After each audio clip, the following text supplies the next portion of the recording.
विवाह सुख को कमजोर करने वाले छठे भाव अब समझते हैं। जैसा कि आपको पहले भी बताया गया है, जन्म कुंडली का 7वां घर सामाजिक मान्यताओं, विवाह सुख और शादी से जुड़े रिश्तों का मुख्य घर होता है।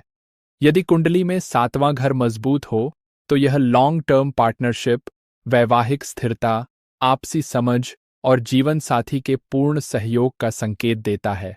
7वां घर लग्न के ठीक सामने स्थित होता है, इसलिए यह भी बताता है कि व्यक्ति अपने जीवन साथी के साथ कैसे व्यवहार करता है।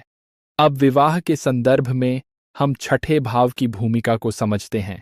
वैदिक ज्योतिष में छठे घर को आरण, रोग और शत्रु का भाव माना गया है।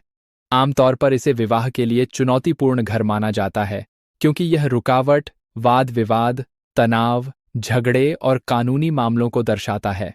अब हम उस मूल कारण की बात करते हैं जिसके कारण वैवाहिक जीवन में रोजाना तकरार, विरोध और मानसिक तनाव बढ़ता जाता है।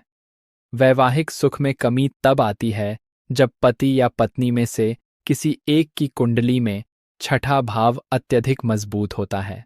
अक्सर विवाह से पहले केवल गुण मिलान किया जाता है, जो एक बहुत ही साधारण और अधूरी प्रक्रिया है। आजकल 36 में से 32 या 33 गुण मिल जाने पर लोग संतुष्ट हो जाते हैं, जबकि कुंडली का वास्तविक और गहन विश्लेषण नहीं किया जाता। जन्म कुंडली का छठा भाव, जिसे शत्रु भाव भी कहा जाता है, विरोध, वैचारिक मतभेद, दैनिक संघर्ष, कर्ज, बीमारी और मानसिक दबाव को दर्शाता है। जब यही भाव विवाह से जुड़ जाता है तो यह आपसी झगड़े, विचारों का न मिलना, तनाव, कोर्ट केस और अलगाव जैसी स्थितियों को जन्म देता है।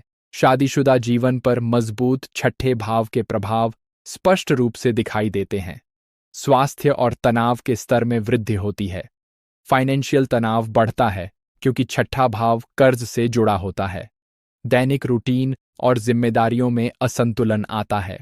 यदि आप अपने विवाह को सुरक्षित रखना चाहते हैं तो छठे भाव की ऊर्जा का सकारात्मक उपयोग करना अत्यंत आवश्यक है। इसके लिए अपने दैनिक रूटीन में सुधार करें, जिम्मेदारियों को स्पष्ट रूप से निभाएं और लापरवाही छोड़ें। जीवन साथी पर अनावश्यक आरोप लगाने के बजाय अपने कार्य, सेवा और करियर की जिम्मेदारियों पर ध्यान केंद्रित करें। जब छठे भाव की ऊर्जा को अनुशासन, सेवा और जिम्मेदारी में बदला जाता है, तब वही भाव विवाह में बाधा नहीं बल्कि संतुलन बनाने में सहायक बन जाता है। आने वाले वीडियो में हम आगे 10th हाउस जैसे भाव की भूमिका को भी विस्तार से समझेंगे। जुड़े रहिए और ज्योतिष की गहन जानकारी के लिए चैनल को सब्सक्राइब जरूर कीजिए। धन्यवाद।